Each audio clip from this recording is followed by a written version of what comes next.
Hey, my name is Bess Curley, but this is not my story. It is the story of my Lady Mary, Queen of Scots. She wrote the story, and then she gave it to me. I am going to give it to her son. She began the story a week ago. It was January 1587, and we sat here in our cold room in Fotheringhay Castle in the north of England. We couldn't see much from the window. One or two houses, a river, some trees, some horses, and a road. That's all. The road goes to London, the home of Queen Elizabeth of England. Mary sat with her little dog in her hands and watched it all day long. No one came along the road. Nothing happened. I watched Mary unhappily. "Please, Your Majesty, come away from that window," I said. "It doesn't help. No one is going to come. Queen Elizabeth can't do it. Queens don't kill queens." "Don't they, Bess?" Mary said. "Then why are we here, in this prison? Why am I not free?" "Why, Your Majesty? Because Queen Elizabeth is afraid of you." "That's right," Mary said.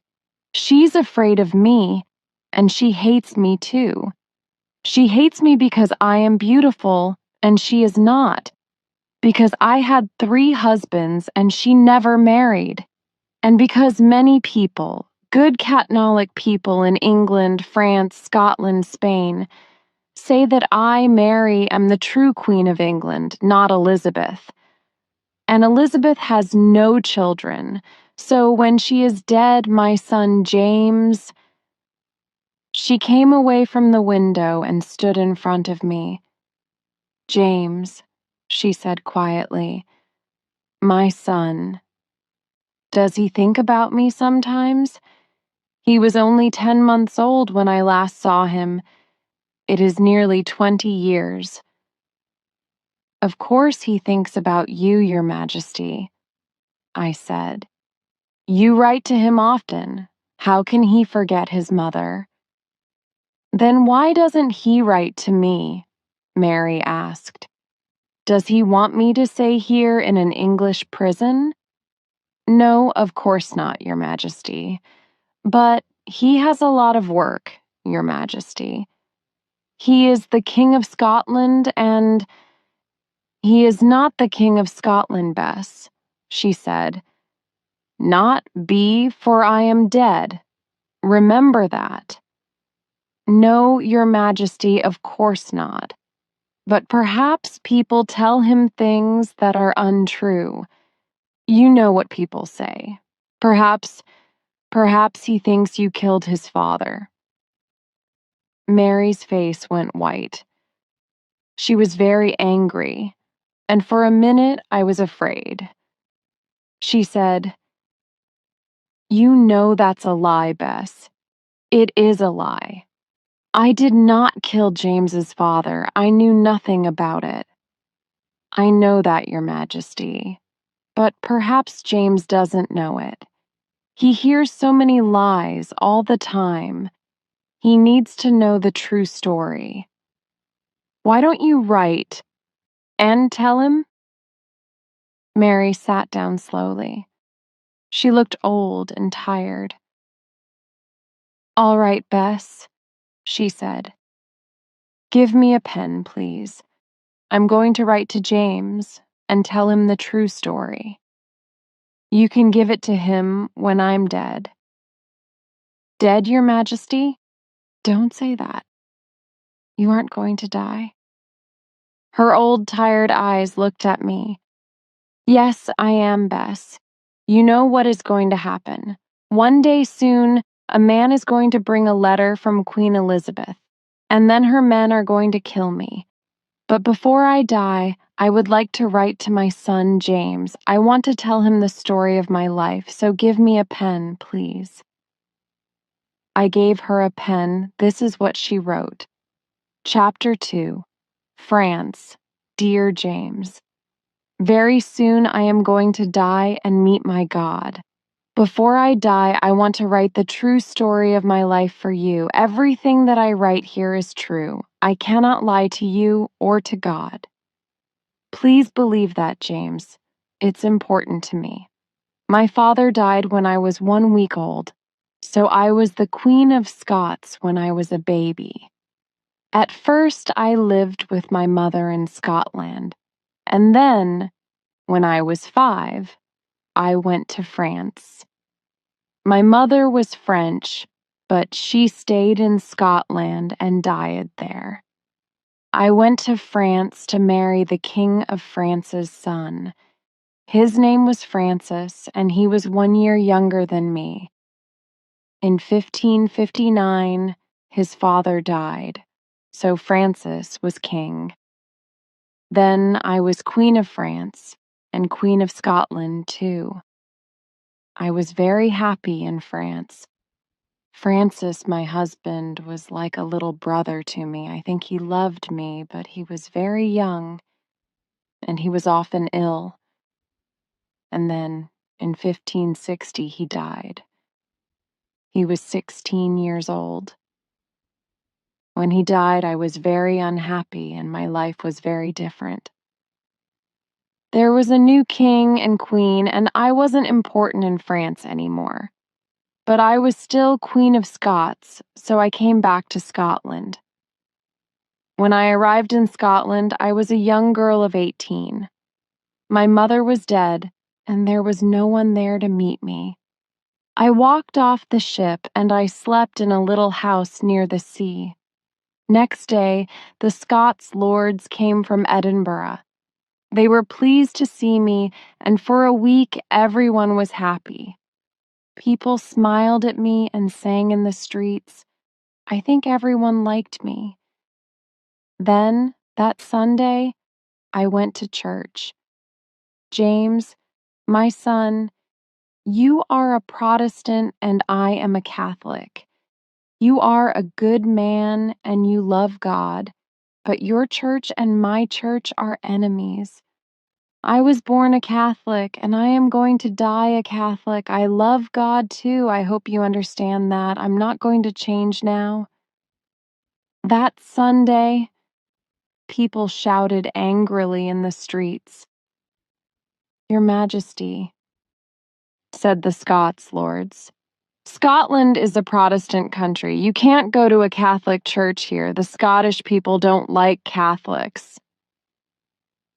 I'm sorry, my lords, I said, but I am your queen. No one tells me what to do. I don't hate Protestants, and I'm not going to kill them. The people can go to their Protestant churches and pray to God there. But I'm going to pray with Catholics in my church. People were angry because of that. A man called John Knox came to see me. He was a famous Protestant churchman, but I didn't like him. He was a big, angry man with black clothes. He hated the Catholic Church and wanted all Catholics to leave Scotland. To him, the Protestant Church was the only true church of God. He said, Your Majesty, you're a young woman, like my daughter. Women can't understand difficult 10 things like God or the church. Find a good Protestant husband, girl. Let him rule this country for you. I was very angry with this man, Knox. I was a queen, but I was only 18. He didn't talk quietly. He shouted at me. I cried because of his angry words. I could not understand him. He talked so much, and he knew so many books, but I did not go to his church. He was right about one thing. Perhaps I could rule Scotland without a man, but I could not have a child without one. And every queen needs a son or daughter to come after her. So I began to look for a husband. Chapter 3. Darnley and Riccio. At first, I wanted to marry the son of the King of Spain, Don Carlos. But he was a Catholic, of course, and my Scots lords did not like that. It was difficult for me, James. I wanted to please myself, I wanted to please my friends and family in France, and to please my people, too. And then there was the Queen of England. At first, I wanted very much to be friends with Elizabeth. We wrote many letters and talked about a meeting between two sister queens. Elizabeth wrote to me at this time, "Our two countries need to be friends. You need a husband, I need a friend. Why not marry my friend Robert Dudley, the Earl of Leicester? He is a tall, strong man. I think he could be a good husband for you."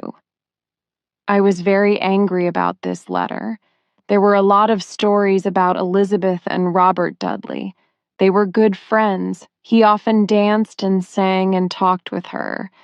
Sometimes people said he stayed in her room all night. Dudley had a wife, but one day she died very suddenly. It was an accident. She fell down the stairs, they say. But then perhaps she was unhappy because of her husband and Elizabeth. And she writes to me about a man like this, I thought. She wants him to marry me because he is her friend, her lover perhaps. She wants her lover to be King of Scotland. I found a better man than Dudley, James. I found Henry Darnley, your father. He was 19 years old and I was 23. He was a tall man with a beautiful face and big green eyes. He talked and sang well, and I liked dancing with him. He often wore expensive black clothes, and he laughed a lot when he was with me.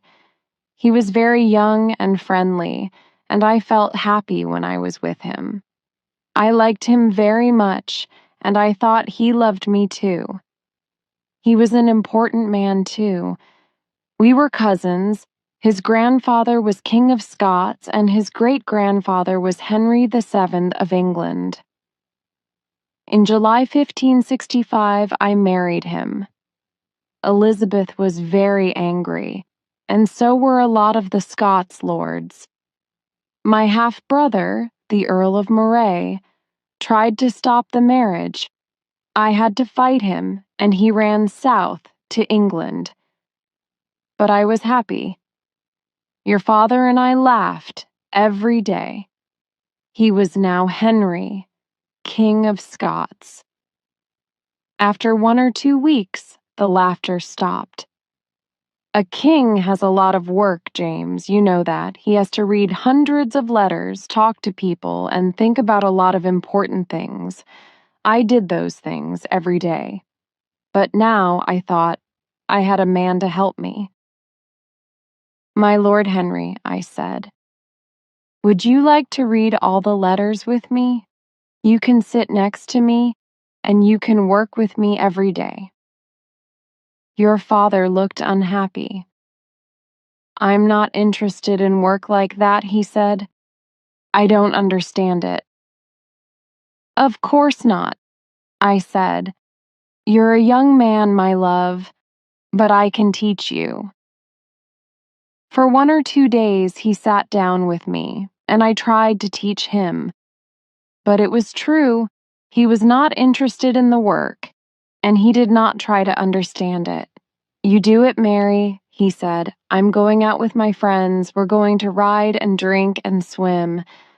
So I did all the work. At night, too, he often went out with his friends in the town. They drank a lot and laughed and sang, and there were often fights. But no one said anything because he was the king, my husband. What could people say? They were unhappy, but they were afraid of him. Some of them went to England, to the Earl of Moray. At this time, I was often very tired because I was pregnant. You, my son James, were alive inside me. But I did all the work of a queen, and I needed friends too. One of these friends was a young Italian, David Riccio. Riccio was a little man, and he was not tall or beautiful or strong, but he was a very clever, interesting man. He wrote many of my letters for me and helped me. He sang well too, and I sometimes sang with him in the evenings. I liked him very much, and at first your father liked him too.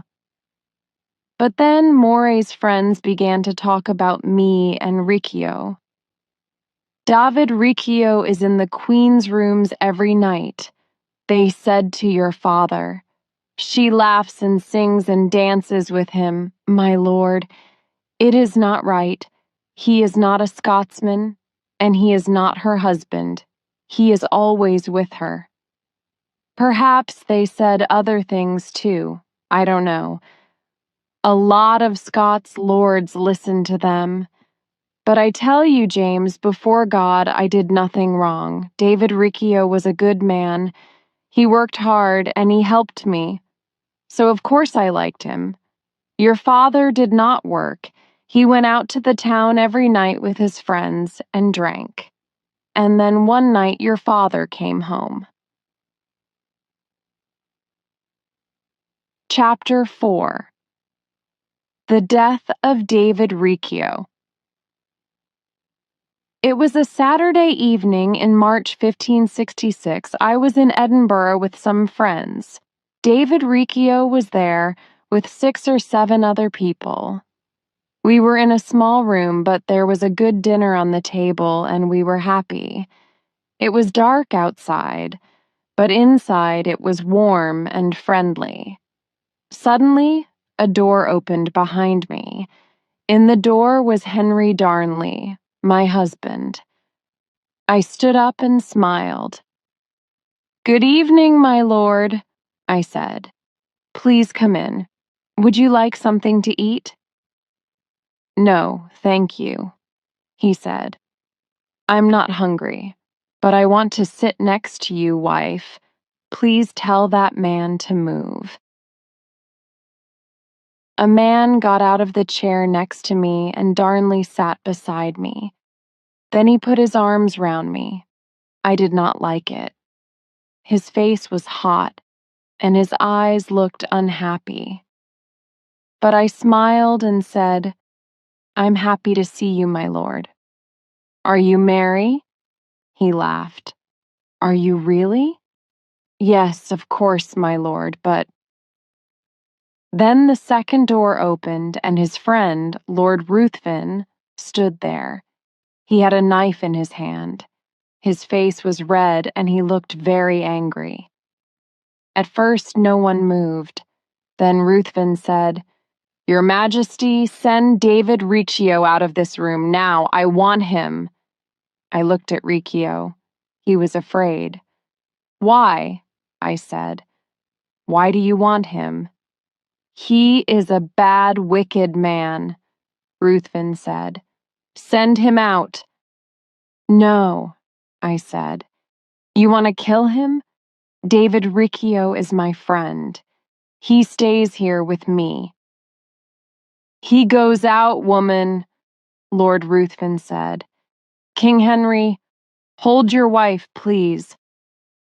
I stood up, but Darnley held my arms and I could not move. David Riccio ran behind me and held my dress. My friends in the room stood up too, and moved towards Ruthven angrily, but he had a knife in his hand. "Get back," he said angrily. "Don't touch me." Then 5 men with knives ran into the little room, and there was a fight. One man held a knife in my face, and another man hit David Riccio behind me. Then they pulled him out of the room. "Help me," he screamed. "Help me, my queen. Please, they're going to kill me. Don't— Arg!" I couldn't help him, because Darnley had me in his arms. but I could hear David Ricchio's screams. I think he fell down the stairs and he screamed for 2 or 3 minutes. Then it was quiet. "What are you doing?" I asked Darnley angrily. "Riccio is a good man. Why are you doing this?" Darnley laughed. "You are my wife, Mary, not David Ricchio's," he said. "So why are you with him every evening? You never talk to me." "I don't talk to you because you are never here," I said. "You are always drinking with your friends. You aren't a king, you're a stupid boy." He laughed again. It was not a nice laugh. "Well," he said, "perhaps I am a boy, but that is better than David Riccio now. Do you want to go and see him?" I did see him 5 minutes after that. He was very dead, and there was blood all over the floor. Poor David Riccio. He sings to God now, not me. I looked at Henry Darnley, my husband. He had a stupid smile on his face, but I think he was afraid of me. I looked at him a long time, and the smile went away. "Remember this night, husband," I said to him. "Remember it well. Think about it when you look into my eyes and before you go to sleep. David Riccio was my friend, and you killed him in front of me. I'm never going to forget that, Henry Darnley. Never." Chapter 5. My son is born. Next morning, Darnley came to see me. He was afraid. "What's the matter, husband?" I said. "Why are you crying?" "Oh, Mary, Mary," he said. "I'm sorry, I was wrong. I helped those men to kill Riccio, and now the Earl of Moray is back here with them. He hates me. I am afraid they're going to kill me, and you too. Think of our child, Mary, here inside you." He took me in his arms again. I was very angry. "I am sorry, James, that this man was your father. He was a stupid boy, not a man. He was tall and strong and beautiful, but he could never think like a man or a king." I said, "You know these men, Henry. What do they want?" They want our child, Mary. They don't want us. They're going to put you in prison. They don't want you to be queen. They want your child to be king or queen. I don't know what they want to do with me." "Perhaps they want you to be king too without me," I said quietly. "Then you can do what they say like a little boy." "Perhaps, Mary. They said that yesterday. But now that Moray's here, I don't know. I'm afraid. Please help me." He began to cry again. "What can we do?" "We can run away," I said. "We can leave Edinburgh quickly and quietly before Ruthven and his men stop us. Be quiet for a minute. I want to think." I walked up and down for 2 or 3 minutes. Then I said, "Henry, go back to these men. Tell them." "No, Mary, please, I can't. I'm afraid of them." "Listen to me, Henry, and try to be a man. Go and tell them I'm ill because of the child. Say I'm not angry with them. Tell them anything. Lie to them. Then tonight, bring some men and horses here behind the castle." He went and did it. All day I waited in my rooms and listened. Then, at 1 o'clock in the morning, Darnley and I went quietly down the stairs behind the castle. Some of my friends were there with horses for Ouse. Quickly, we rode away into the night. That was a very bad night. It was dark and cold. I was ill, and Darnley was afraid. "Come on," he said. "Ride faster, woman. You're too slow." but I was pregnant and it was cold and dark. We rode for 5 hours in the rain. "I can't, Henry," I said. "I'm ill. Think of the baby. I don't want it to die." "Why not?" he said.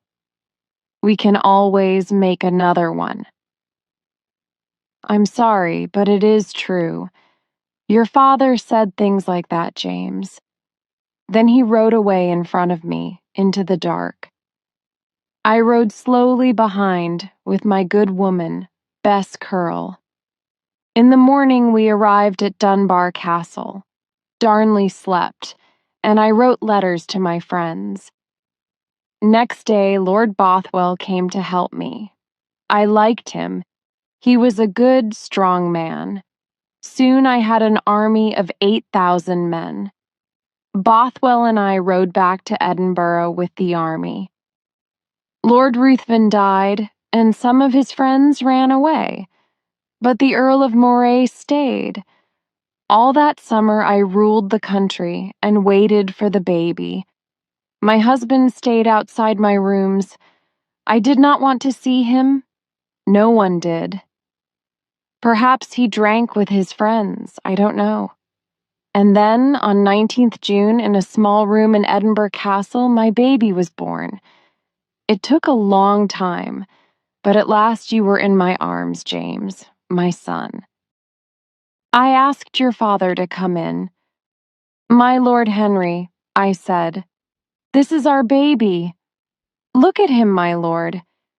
Take him in your arms. He is your son.